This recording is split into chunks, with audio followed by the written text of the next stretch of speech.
Bonjour à toutes et à tous, bienvenue dans Startup Safari pour un atelier virtuel aujourd'hui animé par La Ruche. Nous souhaitons aujourd'hui vous réunir pour parler des idées reçues et bousculer les clichés sur l'entrepreneuriat culturel.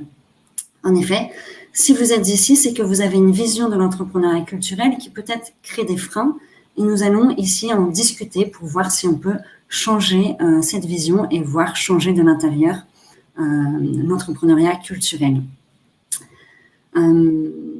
Aujourd'hui, ce que l'on souhaite créer, c'est une réflexion et des réactions liées à tous ces tabous sur l'entrepreneuriat culturel. Je suis Astrid Mélier. Bonjour, bienvenue à toutes et à tous dans Startup Safari pour un atelier virtuel animé par La Ruche. Aujourd'hui, nous allons parler des idées reçues et des clichés sur l'entrepreneuriat culturel. Si vous êtes ici, c'est que vous avez une vision de cet entrepreneuriat, peut-être qui crée des freins et en tout cas qui donne à réfléchir. Et donc, aujourd'hui, nous souhaitons bousculer ces clichés, bousculer ces tabous et vous faire réfléchir et réagir peut-être de l'intérieur dans l'entrepreneuriat culturel. Je suis Astrid Mélier, je suis directrice de La Ruche Paris et je vais animer cette émission aujourd'hui. Avant de vous présenter mes invités, je voudrais vous dire quelques mots sur La Ruche et sur le secteur culturel aujourd'hui.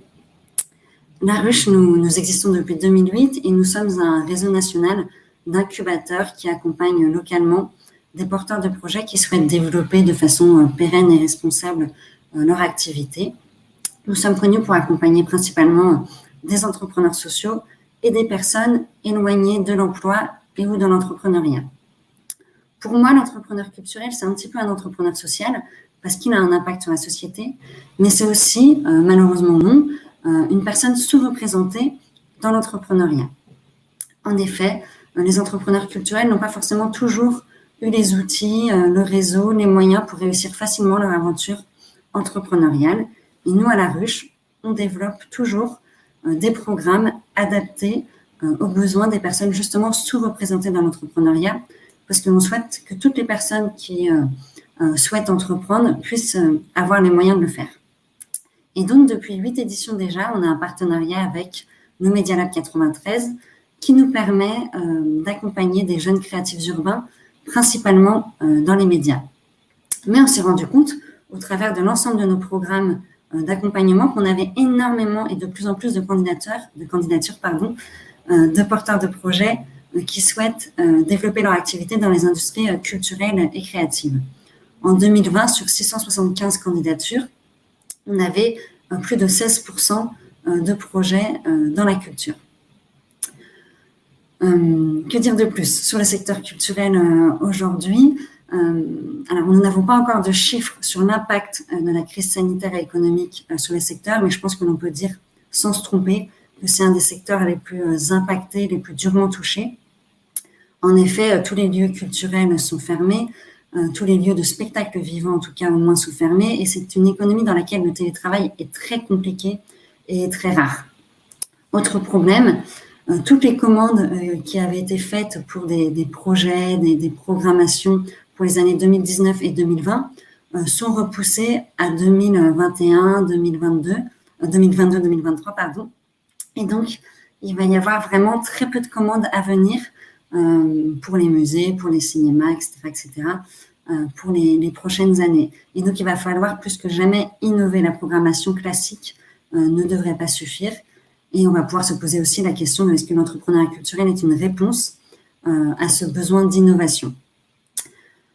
Juste encore un petit mot sur le secteur culturel avant de vous présenter mes invités. C'est un secteur qui représente beaucoup d'entreprises individuelles. Par exemple, en 2018, il y a eu 160 000 créations d'entreprises culturelles, mais 60 000 d'entre elles étaient des entreprises individuelles. Ce qui fait qu'il y a une sous-représentation d'entreprises classiques et une sur-représentation d'entreprises portées par une seule personne.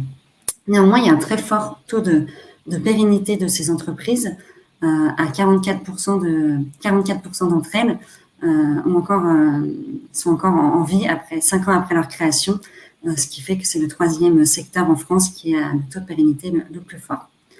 Pour parler de ce secteur de l'entrepreneuriat culturel, sans rentrer dans des débats politiques, mais vraiment parler de création d'activités culturelles, j'ai le plaisir de vous présenter mes deux invités.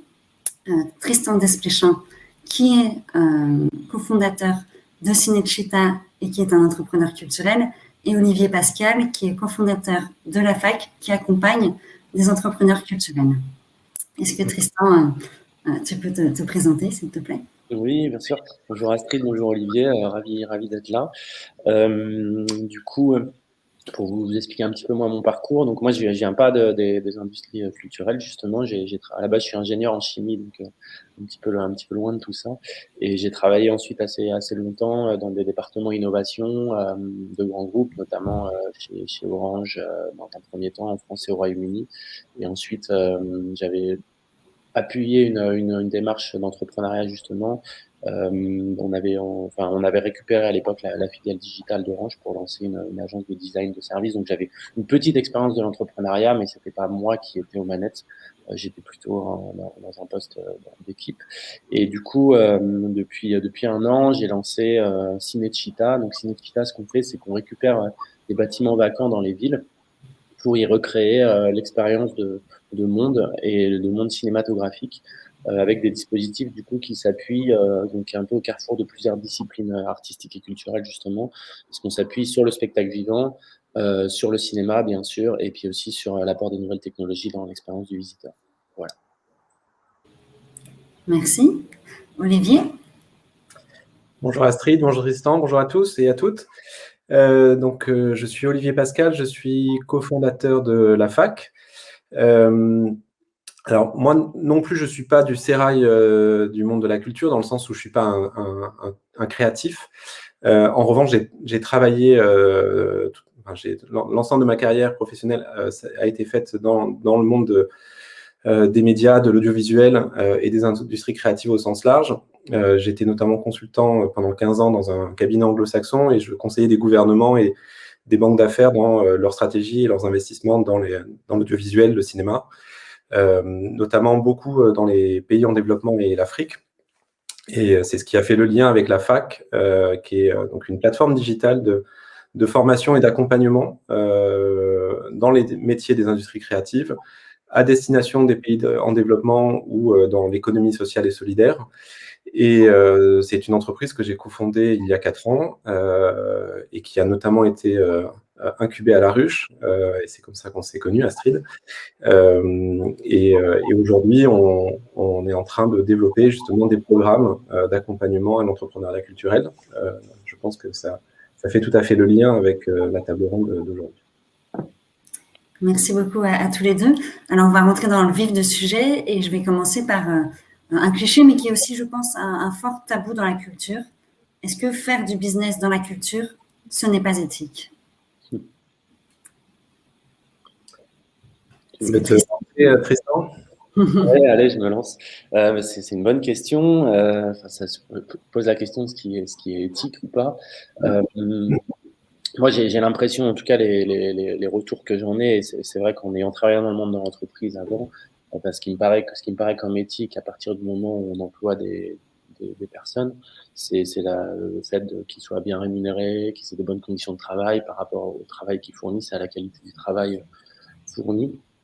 Et de ce point de vue-là, je trouve que faire du business en lançant une entreprise culturelle permet, est une vraie vertu, parce que en tout cas c'est quelque chose qu'on a vraiment voulu nous chez Cinecittà, c'est qu'on a voulu assez vite avoir un modèle le plus indépendant possible, au sens où de se dire qu'on pouvait fonctionner entre guillemets en autonomie avec notre propre business model, et qu'en fait toutes les aides qu'on pourrait avoir, les subventions, les aides de l'État, les aides des différents organismes publics, nous permettraient en fait d'ajuster le tarif de notre billet, et du coup de donner accès à un public différent, peut-être un peu plus éloigné, avec un petit peu moins de moyens, mais n'allait pas empêcher en tout cas le projet de se faire. En fait, allait permettre de le rendre encore plus accessible, mais n'allait pas empêcher le projet de se faire. Donc c'est vraiment quelque chose qu'on a eu à cœur très vite chez Cinecittà, c'est de créer un modèle qui était viable, et c'était beaucoup le retour aussi que j'avais eu de certains projets culturels, qu'à un moment, que des fois l'aspect artistique peut être un petit peu trop, trop suffisamment, trop mis dans la balance, et que l'aspect viabilité ne l'est pas forcément, et j'ai eu certains retours d'expérience de projets qui justement pouvaient assez vite disparaître parce que des investissements sur la partie artistique étaient trop conséquents, et le besoin utilisateur, enfin en tout cas le besoin, le public pas suffisamment là.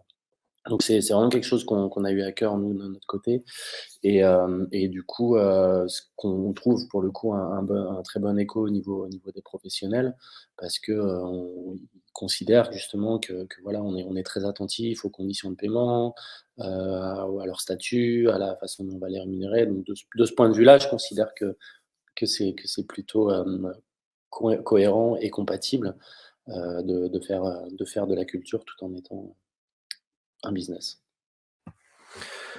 Et écoute, moi, je te rejoins complètement, Tristan, et je vais apporter à cette discussion une double perspective. La première, c'est celle de la fac, parce que nous, effectivement, on a eu à cœur, quand on a créé notre société, déjà d'avoir une société et pas une structure qui à but non lucratif. Et c'était très important pour nous, sachant que c'est un secteur de la culture où il y a énormément de subventions, c'était vraiment important pour nous de nous assurer que la fac avait une pérennité en dehors de ces subventions, et que ces subventions puissent nous accompagner dans des projets qui sont hyper impactants et sur lesquels on peut développer des choses qu'on n'aurait pas faites de par ailleurs, parce que le marché n'aurait pas pu financer ce type de projet. Et l'autre chose que je voulais évoquer, c'est que c'est vrai c'est peut-être très français, en tout cas c'est le ressenti que moi j'en ai de par mon expérience internationale.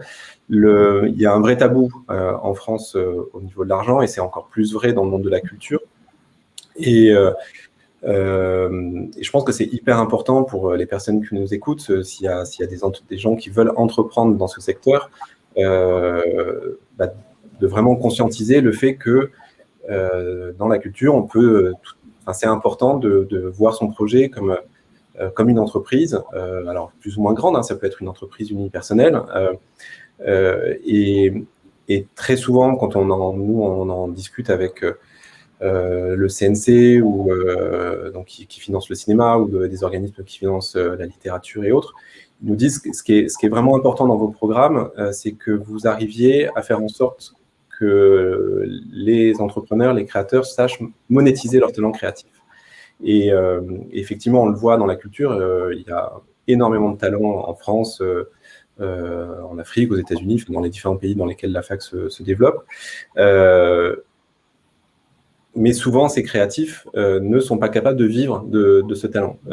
Et parce que justement, ce tabou ou ce préjugé que tu évoquais, Astrid, sur l'argent ne va pas de pair avec la culture, je pense que c'est une erreur, un postulat qui n'est pas bon au départ. Est-ce que vous pensez que c'est quelque chose qui est en train d'évoluer ? Est-ce que ce postulat, ce sentiment peut-être de ne pas être un vrai créatif, un vrai artiste si on monétise son travail, est quelque chose qui est en train de changer, ou c'est ancré ? Écoute, en tout cas en France, moi ce que je note, c'est qu'il y a une vraie structuration de la filière qui est en cours. Il y a beaucoup de débats auprès du ministère de l'économie, auprès du ministère de la culture, et il y a eu notamment les états généraux de la culture qui ont été mis en place par le ministère des Affaires étrangères, le ministère de la Culture et le ministère des Finances, et tu sens que il y a cette volonté de mieux structurer le secteur, de faire en sorte que la culture devienne une industrie. C'est pas forcément un mot que les gens de la culture aiment, parce que parce que c'est effectivement une économie du prototypage, l'industrialisation de la culture. Ça peut être un peu vulgaire, mais en tout cas, tu sens qu'il y a une volonté de structuration du secteur et que moi, j'ai l'impression, en tout cas, des entrepreneurs que je rencontre, qu'il y a une prise de possession de cette dynamique qui est insufflée depuis le haut.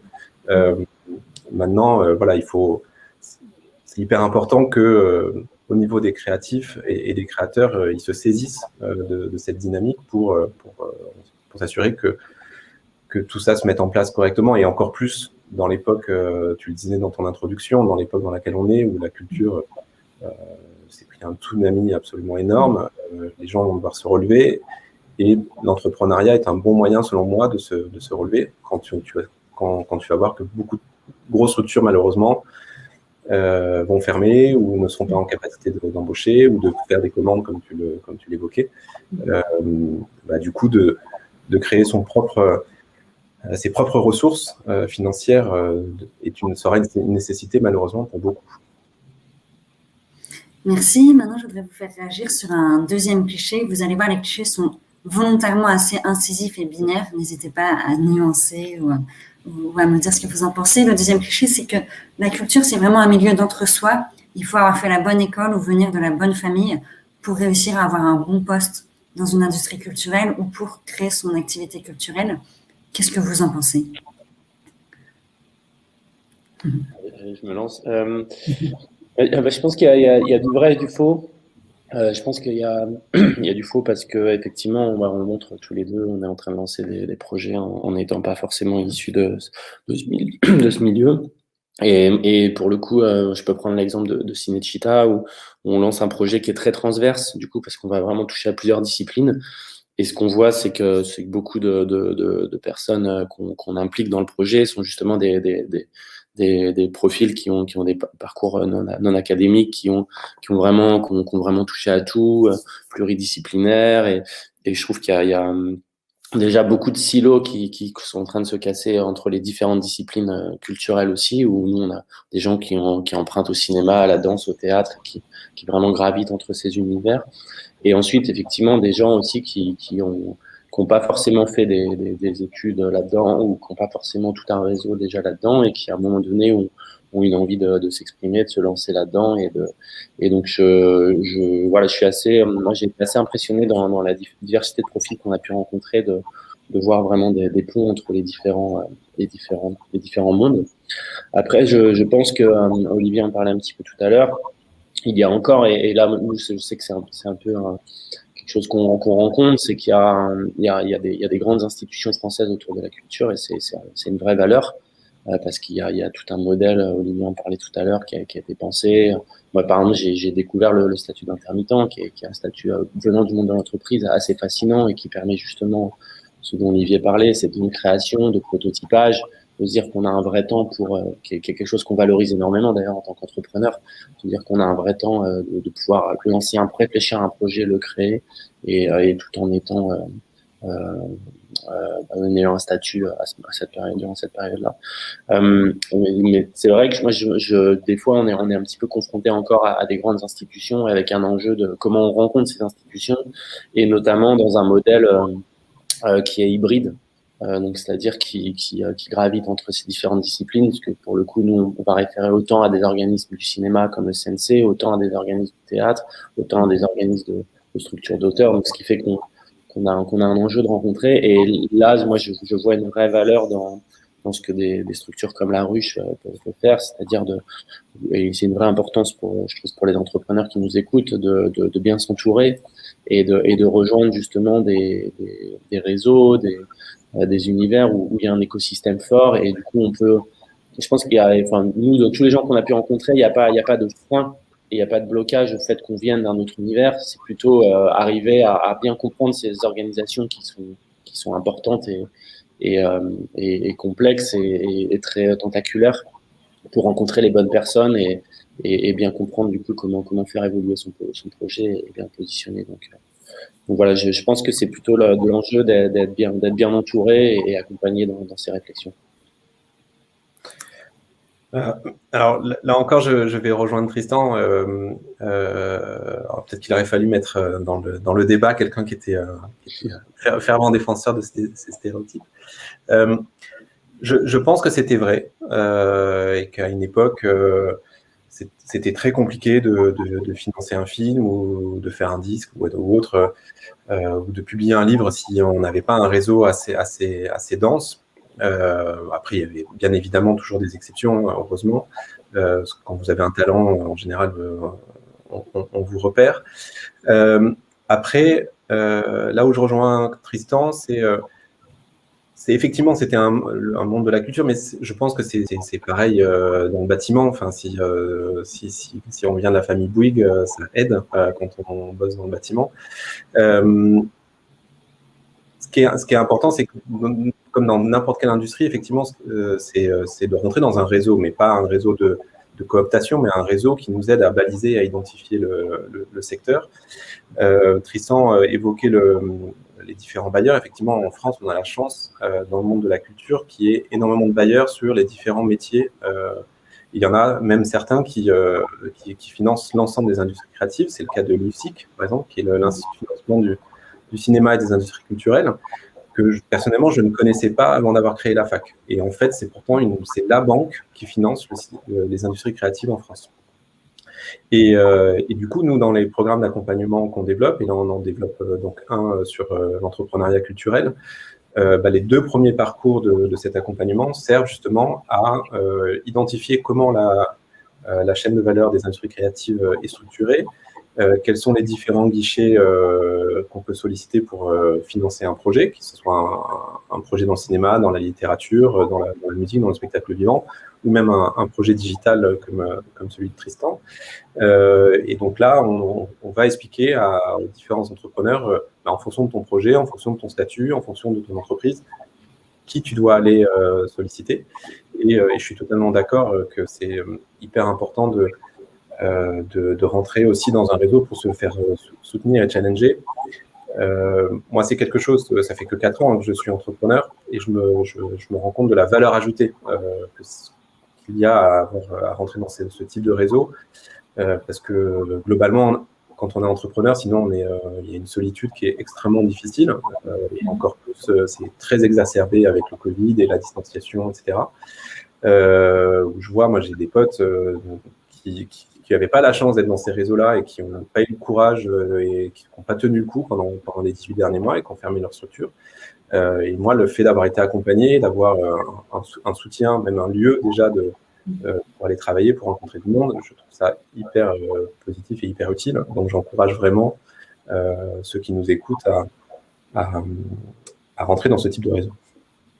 Merci. Je vais faire l'avocat du diable et je vais peut-être pousser encore plus loin le cliché. Par exemple, si on est entrepreneur dans le bâtiment, j'ai l'impression qu'on peut entreprendre partout en France ou dans le monde.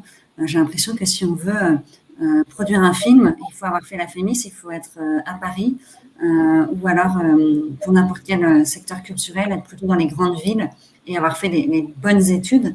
Est-ce que ça, vous pensez que c'est faux ? Alors moi, je dirais que c'est en partie vrai, dans le sens où quand tu as fait une très bonne école et quand tu vis au bon endroit, tu auras plus de facilité à mener à bien ton projet. En revanche, aujourd'hui, on a la chance de vivre dans un monde ultra digital qui crée énormément d'opportunités. Dans l'édition, il y a énormément d'auto-édition aujourd'hui. Il y a de plus en plus de plateformes qui permettent de s'éditer.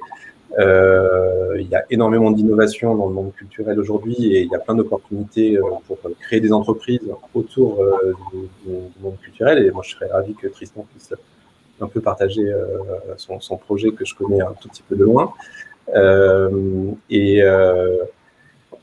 Et pareil, dans la musique, aujourd'hui, je ne sais plus quel était le pourcentage de musiques qui sont publiées sur Spotify et Deezer chaque jour. C'est absolument phénoménal. Je crois qu'en quelques jours, c'est l'équivalent de ce qui était produit en un an les années passées. Donc, il y a énormément d'opportunités. Et le digital a coupé toutes ces problématiques de distanciation et fait tomber beaucoup de barrières à l'entrée de notre point de vue. Merci beaucoup. Tristan, est-ce que tu veux compléter ? Non, je suis entièrement d'accord. Après, c'est vrai, on en revient un petit peu. Je suis complètement d'accord avec ce que disait Olivier, c'est que effectivement, quand on a fait une grande école et qu'on est dans une ville comme Paris, on est un petit peu plus connecté par nature, enfin, Mm. dans l'écosystème. Mais je rejoins complètement ce que dit Olivier. Avec le digital, on a vraiment cette opportunité de s'affranchir des choses. Il y a un certain nombre d'outils aussi. Olivier parlait de production. Audio ou de films. Et maintenant, il y a un certain nombre d'outils qui sont quand même beaucoup plus accessibles, qui permettent de faire des choses de très grande qualité. Voilà, je pense aussi je pense pas mal nous, on a l'industrie du jeu vidéo aussi qui est en train de se développer, sur lequel va aussi beaucoup le CNC. Et où voilà, pour partager le bureau avec des gens dans les équipes, il y a aussi beaucoup de gens qui justement peuvent travailler de chez eux, qui travaillent avec des gens dans le monde entier, et où du coup la notion de physique et d'être dans un écosystème présent physiquement et aussi du coup repensé, parce qu'il y a des réseaux très différents qui s'organisent, et ça s'est encore renforcé bien sûr avec la période actuelle. Donc, euh, donc forcément, c'est une petite aide au début, je pense, mais au contraire, et d'ailleurs, on le voit aussi dans l'avènement de nouvelles formes culturelles. On voit qu'il y a aussi beaucoup, le programme avec le Media Lab est aussi intéressant, parce qu'on voit qu'il y a aussi une nouvelle culture, qui arrive, avec des gens un petit peu peut-être qui viennent peut-être d'autres zones, d'autres territoires, et qui du coup apportent aussi un rafraîchissement dans ce qu'ils peuvent communiquer et produire. Donc non, je pense qu'il y a vraiment pas de limite à se faire. Et encore une fois, on le voit avec la période actuelle, quand on veut rencontrer les personnes, voilà, aujourd'hui, de toute façon, qu'on soit à Paris ou ailleurs, on va passer par un email et par une prise de contact via, via LinkedIn, des choses comme ça. Donc en soi, on a accès un peu aux mêmes personnes. D'ailleurs, c'est quelque chose, moi, dont j'étais un petit peu... Je me posais la question au début de notre projet, il y a un an, c'est que, étant donné que on avait un enjeu de rencontrer beaucoup de grandes structures institutionnelles françaises. Je me disais que avec l'absence de rencontres physiques, on allait vraiment avoir des grands freins dans notre projet, et pas pouvoir être en face des bonnes personnes. Et en fait, voilà, il y a eu un vrai shift et une adaptabilité. Et toutes les personnes qu'on a voulu rencontrer depuis un an, on a pu les rencontrer. À chaque fois, on rebondit. Et là, effectivement, même si la dimension physique et de cocktail, de networking est absente et un peu frustrante, on trouve plein de formes, comme aujourd'hui, pour échanger et rencontrer les gens. Donc, non, pas de barrière de ce point de vue-là, à mon sens. Par contre, entourez-vous bien. Merci beaucoup pour ces témoignages. Je pense que c'est hyper rassurant pour ceux qui nous écoutent et qui souhaitent entreprendre sans avoir peut-être eu d'ores et déjà les bonnes études, le bon réseau. Je voudrais vous challenger sur un autre cliché. La rigidité des codes du milieu de la culture rend impossible l'innovation. Qu'en pensez-vous? Vous avez 2 heures. Écoute, Tristan, je vais commencer pour une fois. Surtout que je pense que ton point de vue sera encore plus pertinent que le mien. Moi, j'ai pas l'impression, encore une fois, même si ça fait que 4 ans que je suis vraiment pleinement investi dans le monde culturel, j'ai pas l'impression qu'il y ait tant de rigidité que cela. Alors, il y a certaines institutions qui, on va prendre le cas de la France, hein. Je pense que le débat serait très différent en Angleterre ou en Asie.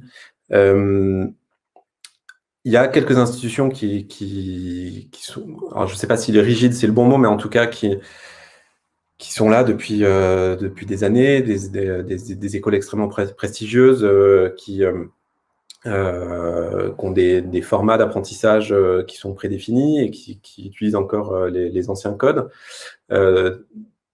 Typiquement, nous, ce qu'on a pu noter, pour prendre l'exemple spécifique de la fac, donc nous, on est encore une fois une plateforme de formation.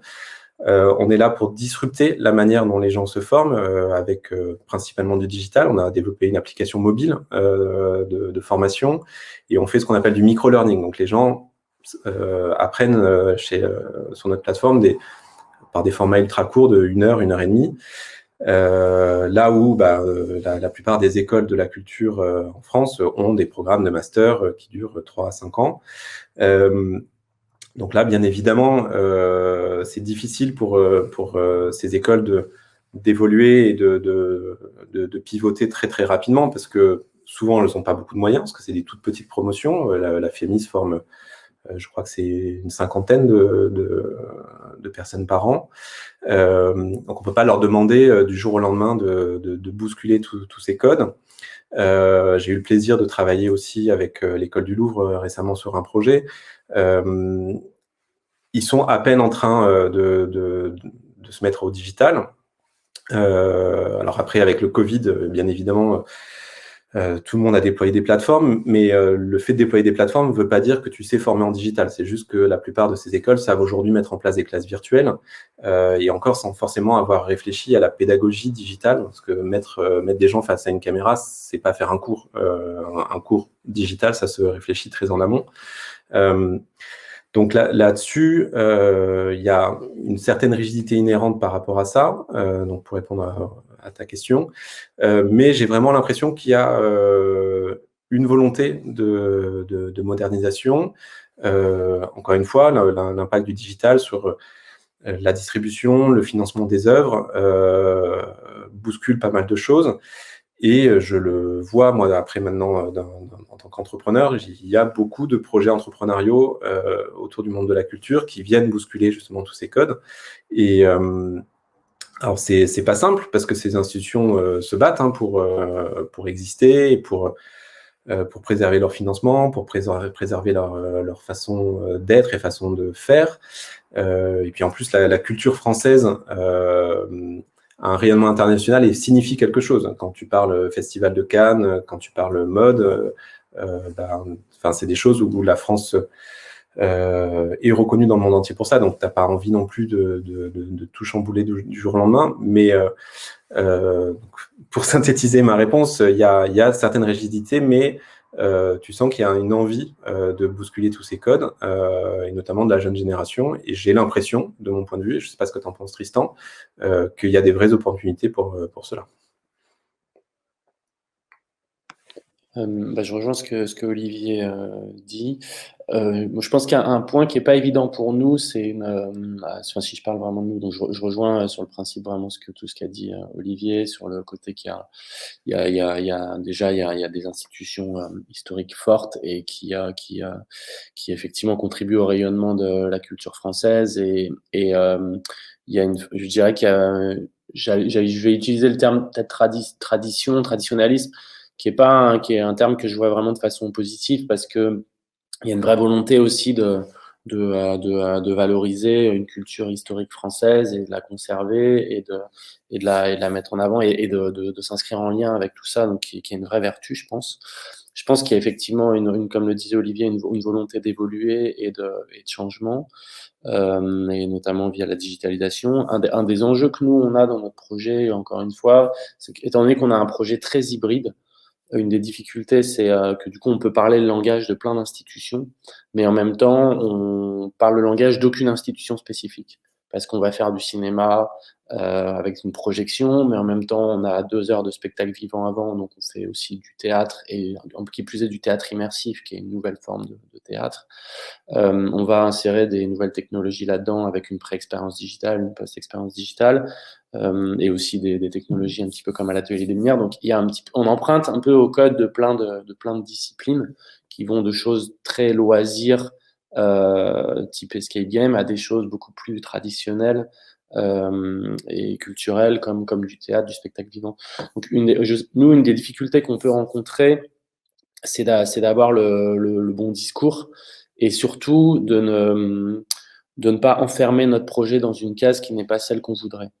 Et là, c'est peut-être un des challenges qu'on a. Nous, on a été créé la structure a été créée en juillet dernier, et on est vraiment à 100% sur le projet depuis 1 an.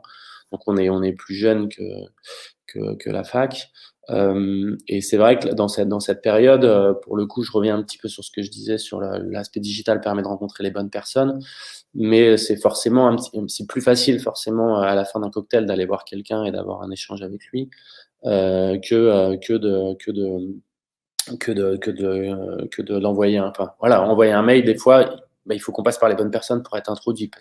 Donc, ce qu'on commence à voir un petit peu, parce qu'on commence à communiquer plus sur notre projet aussi, c'est qu'on peut être un peu casifié. Et c'est un point, du coup, on a un enjeu, nous, de faire du lobbying et de bien raconter notre projet et de montrer qu'on met en valeur les différentes disciplines à leur juste valeur, justement. Et après, un deuxième enjeu qu'on peut voir, c'est un enjeu de timing. C'est que, alors là, bon, il se trouve que nous, on a aussi créé la structure en plein Covid. Donc, pour le coup, on bénéficie pas du tout d'un héritage historique avec, par exemple, le statut d'intermittent pour un certain nombre de personnes qui a été conservé, avec des aides de l'État, parce que, comme le fonds de solidarité, parce qu'on n'avait pas de chiffre d'affaires avant. Donc, nous, on a un vrai enjeu d'aller vite, enfin, dans le sens à pouvoir déjà faire un premier événement et aussi pouvoir monter ce premier événement. Et ça, c'est quelque chose qui est pas facile parce que ces institutions, et là où je dirais qu'il y a peut-être un point de rigidité, c'est dans les cycles sur des dossiers d'aide, par exemple, aux auteurs ou d'aide à la création, au développement. Il y a un double enjeu pour nous qui est le premier, bien positionner le projet pour montrer que ça fait écho à ce qui est défendu là-dedans. Et le deuxième qui est est-ce que le timing est cohérent pour nous, encore jeune structure, sur des fois des commissions qui peuvent prendre entre le moment où on dépose le dossier et le moment où il y a vraiment un go sur le dossier, qui peuvent prendre 9 mois. Et on sait que 9 mois dans la vie d'une entreprise qui se crée, d'une start-up, c'est énorme. Et ça, c'est vrai qu'il y a une difficulté pour nous de se positionner sur le bon cheval, parce que c'est des dossiers qui demandent du temps, qui demandent du travail. Et par contre, la vraie vertu, c'est qu'une fois que ces dossiers sont publiés, une fois qu'on a réussi et qu'on a gagné un dossier là-dedans, on est positionné, entre guillemets, dans la durée, et on est vraiment aidé par ces institutions. Mais c'est peut-être un des points, je pense, encore peut-être à faire évoluer. En tout cas, je parle pour nous dans le contexte actuel, d'arriver peut-être à avoir des cycles de décision et peut-être un petit peu mieux fléchés sur ce qui est pertinent pour nos structures. Et ça, c'est un petit point, nous, de difficulté, et venant moins de ce monde-là, où on a un gros enjeu, encore une fois, étant un projet très transverse, à pouvoir, en soi, on pourrait répondre à chacune de ces institutions, mais à voir sur lesquelles on est effectivement les plus pertinents et aussi les plus en lien avec la stratégie de ces institutions qui, comme le disait Olivier, évoluent. Merci, c'est hyper intéressant. J'en profite pour poser une question d'un participant. C'est vraiment quelque chose qui arrive souvent. Il est graphiste en freelance et on lui demande de pas forcément facturer parce qu'il gagne en visibilité avec ce travail, ou alors de facturer peut-être peu. Comment on fait pour se faire rémunérer et ne pas avoir cet argument de on va vous offrir de la visibilité? Je peux y aller si tu veux, Olivier, parce que j'ai travaillé beaucoup avec des freelances avant, notamment dans mon agence de design. Donc c'est un monde que je connais un peu. Je pense que c'est un bon point et c'est difficile. On le voit, nous, je peux faire un peu un parallèle avec les auteurs. En ce moment, on est en train d'écrire le scénario de notre première expérience et étant dans une phase un petit peu plus en amont. Alors, je sais pas avec quel Anonymous, avec quel type de structure tu travailles, parce que je pense qu'encore une fois, il y a peut-être une différence entre des grandes structures qui ont un petit peu plus de moyens et des plus jeunes. Là, je vais répondre par exemple pour nous qui avons un petit peu moins de moyens. Pour le coup, il y a un enjeu d'un petit peu que ça soit aussi un pari pour l'écosystème et les profils avec lesquels on travaille. Mais la façon dont on le positionne et qui fonctionne bien, c'est de se dire qu'on associe les personnes au succès du projet. Ça veut dire que, et je sais que c'est ce qu'on faisait beaucoup dans mon ancienne agence, on travaillait beaucoup avec des grands clients type Orange, Radio France, etc., par exemple sur des appels d'offres. Et la façon dont on le positionnait, c'était de dire qu'on payait un montant minimum qui correspondait à couvrir le travail fait. Mais que par contre, si le projet décollait, qu'on gagne, alors en l'occurrence, là par exemple, qu'on gagnait l'appel d'offres, ou nous, dans notre cas, si effectivement on va rassembler plus de 30 000 personnes pour notre événement, en fait, dans le contrat, on mentionne un petit texte qui va dire que si le projet est un succès, qu'on gagne l'appel d'offres, etc., on va revaloriser le salaire de la personne. Et après, donc, il y a plein de façons de le faire. Une façon de le faire, ça peut être juste d'amener un complément financier par rapport au taux jour. Donc, plutôt que de payer la personne 300 € au jour, on va rétrocéder les 300 € en plus, ou sinon plutôt sur des questions de droit d'auteur, par exemple, avec un pourcentage sur la vente d'un nombre de billets. Donc nous, c'est une façon qu'on aime bien le faire, qui généralement plaît pas mal aux personnes, aux freelances, aux artistes avec lesquels on travaille, et puis du coup aussi, je trouve assez pertinente dans le discours parce qu'on associe ces profils au succès du projet. Donc il y a une vraie volonté aussi de leur part de faire que le projet soit un succès. Merci, c'est en effet assez original. Est-ce qu'Olivier, tu as un complément de réponse?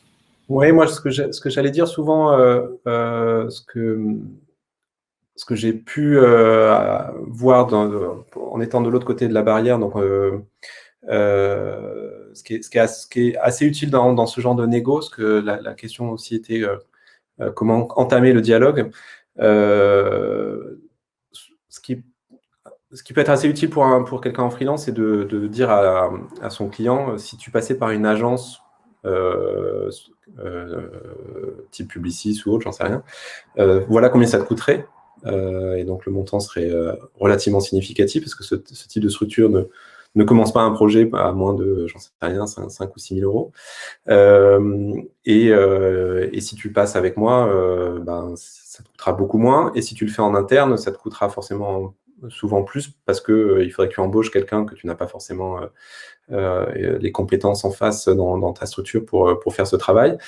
Et après, souvent, ce qui est difficile aussi pour les freelances, c'est qu'on leur dit « Ouais, mais tu vas passer une demi-journée dessus, donc pourquoi je te paierai 500 ou 800 € pour tel projet ?» Il y a toute une expérience derrière qu'il faut valoriser et dire que j'y passe qu'une demi-journée parce que je suis très efficace, parce que justement j'ai cette expérience. Et donc ce qui est important, c'est de valoriser le projet et pas forcément le temps qu'on y passe sur ce type de travail justement de création.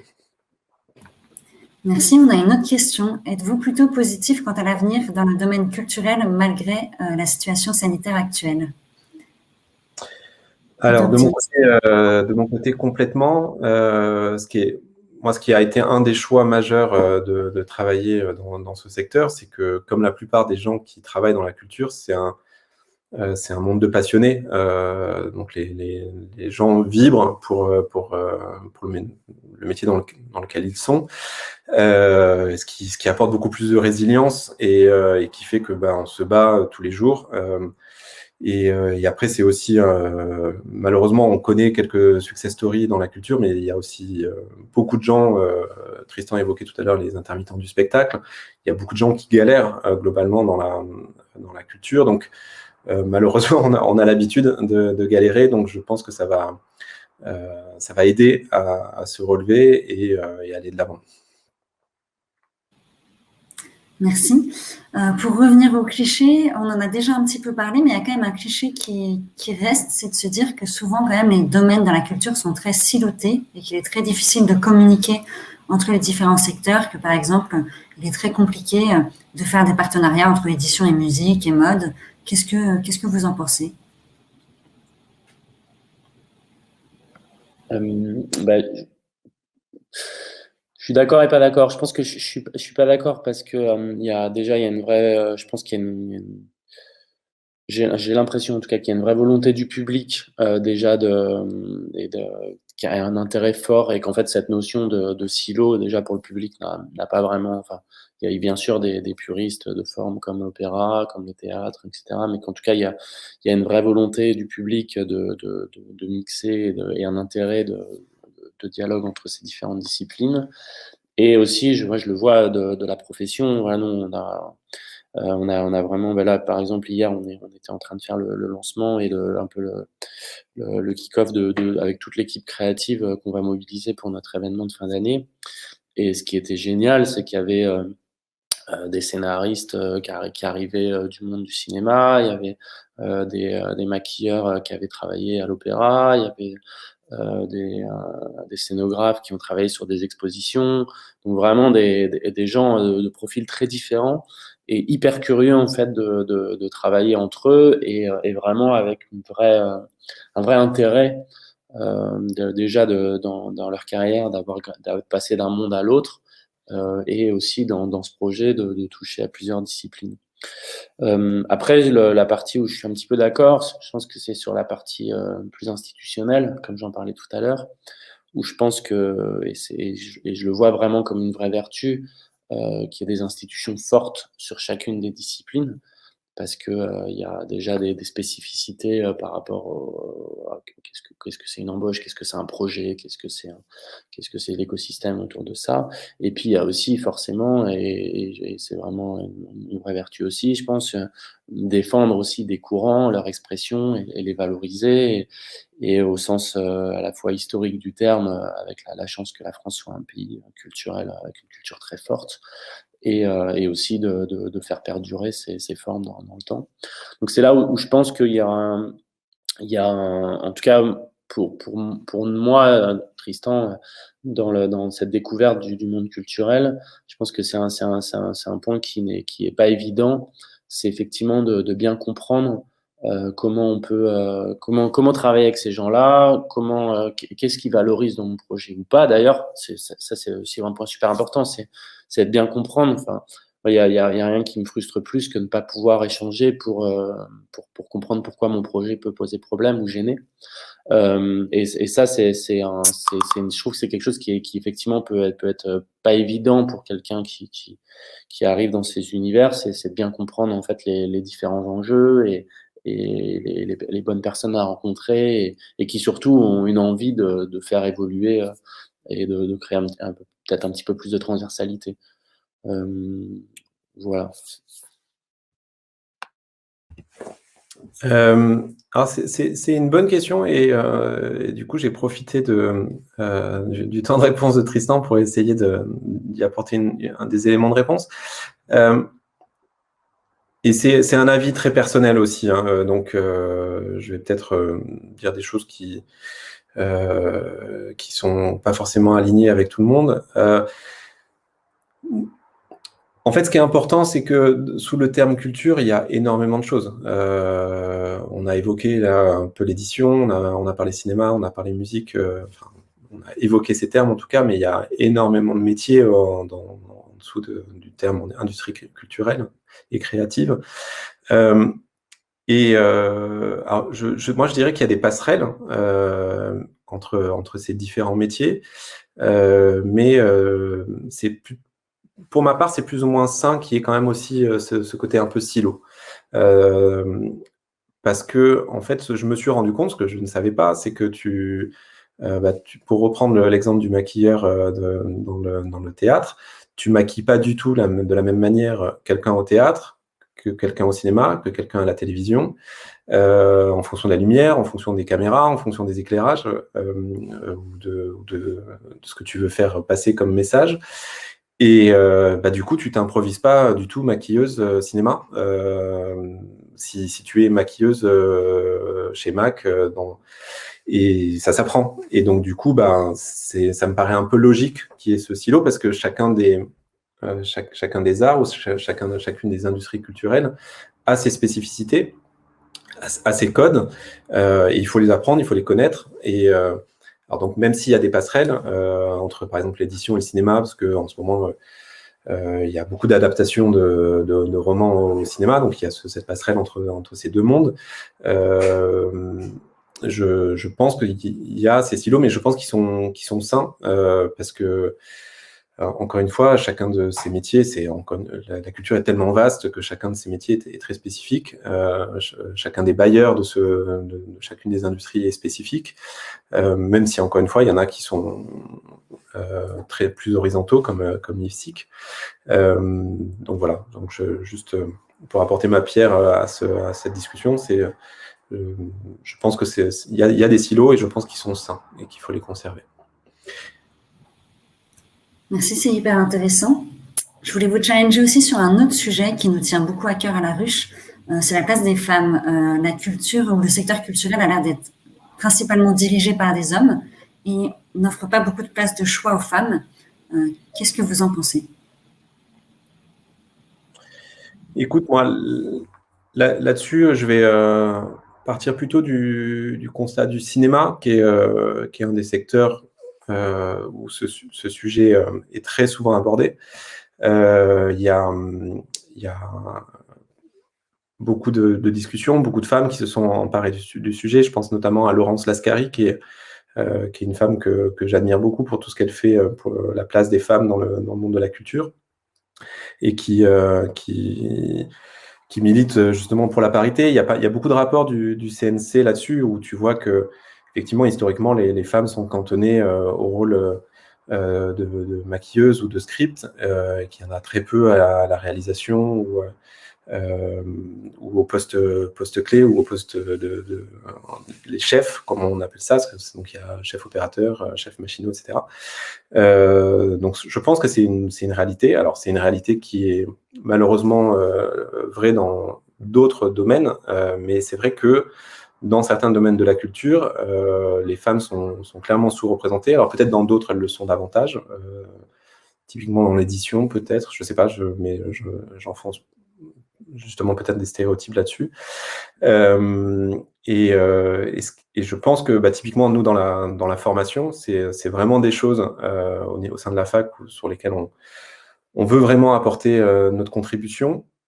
Et pour cela, on fait en sorte que dans l'ensemble de nos formations, qui sont souvent illustrées par des vidéos de témoignages, qu'il y ait beaucoup de témoignages de femmes, parce que c'est important qu'il y ait ces fameux rôles modèles, pour que toutes les femmes qui vont se former via notre application puissent se retrouver, et puis surtout pour que les hommes qui vont se former aussi via notre application se rendent compte que la parité, que la mixité est tout à fait indispensable et nécessaire et normale.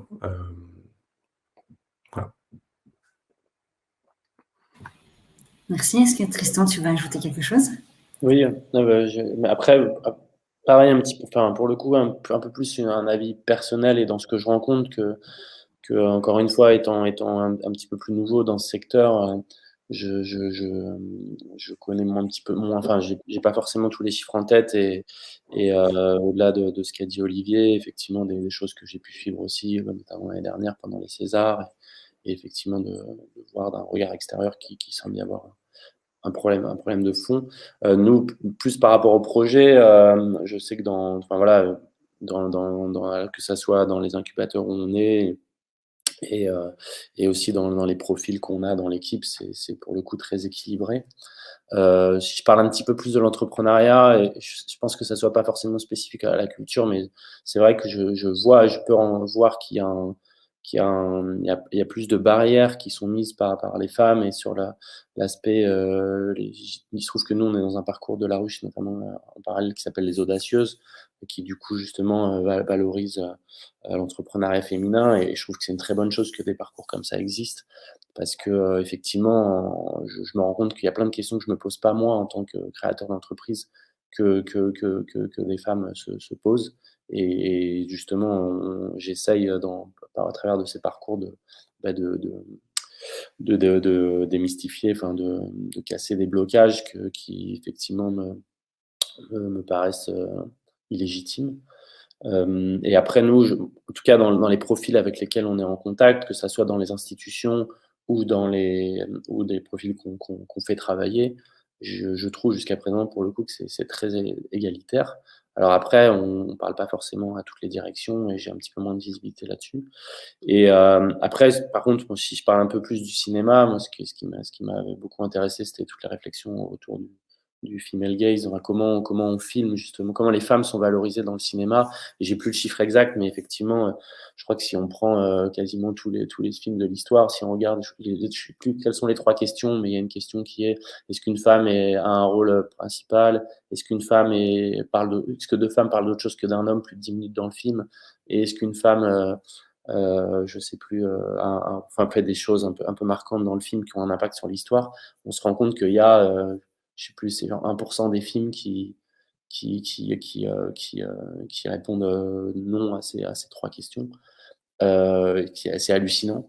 Et pour le coup, nous, voulant refaire vivre des films historiques, effectivement, on se rend compte que dans les films qu'on veut refaire vivre, il y a peu de rôles de femmes importants.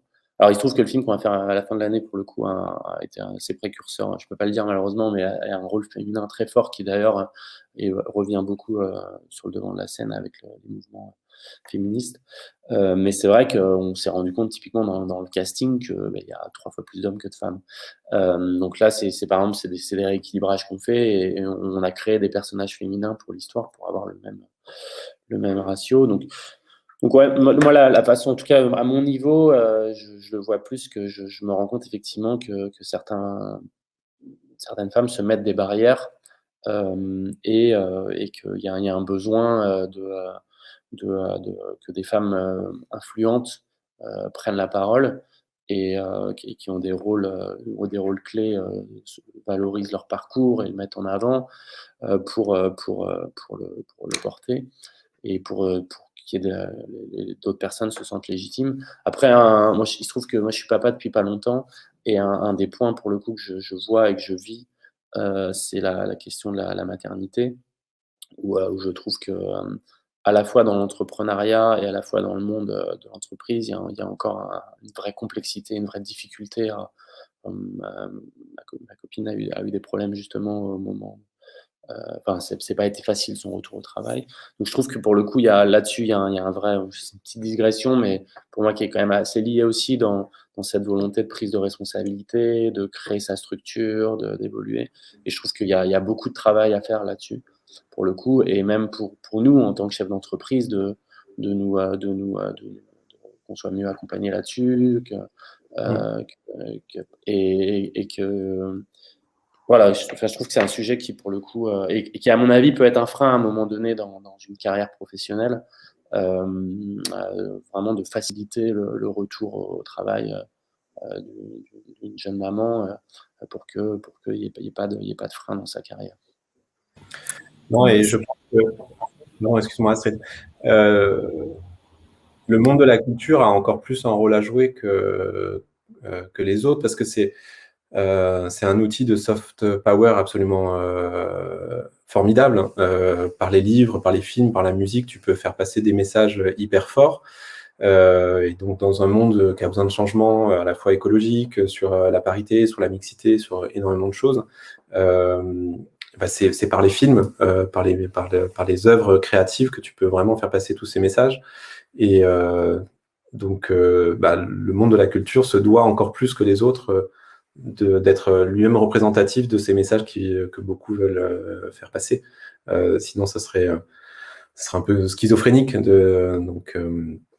Je pense qu'effectivement, c'est hyper important que tous les entrepreneurs et entrepreneuses qui s'investissent dans ce secteur militent au quotidien dans ce sens. Je trouve que c'est une belle façon de finir cet échange sur l'engagement et sur le rôle de la culture. Merci beaucoup Tristan et merci beaucoup Olivier d'avoir participé à cet échange. Et si vous avez deux mots à dire, je vous en prie. Non, mais moi je voulais te remercier Astrid aussi pour cet échange et à nouveau remercier La Ruche pour cet accompagnement et je suis absolument ravi.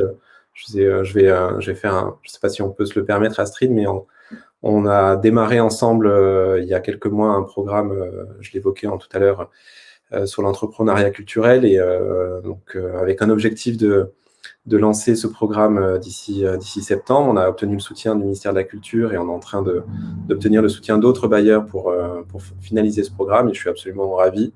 Et j'espère que parmi les personnes qui nous écoutent aujourd'hui, il y aura plein de candidats et que ce débat leur aura donné envie de rejoindre et que ça aura un peu cassé certaines barrières ou certains freins qui les empêchaient. Parce que vraiment, entreprendre déjà, c'est vraiment une super aventure, mais entreprendre dans la culture, voilà, il y a de second effet qui se coule. Et un grand merci aussi à Astrid et toute l'équipe pour l'organisation. Effectivement, en 2 mots, allez-y. Je pense que vraiment c'est une super aventure et on va vous mettre plein de barrières, il y aura plein de choses où vous vous dites c'est pas pour moi, puis de croyances limitantes aussi.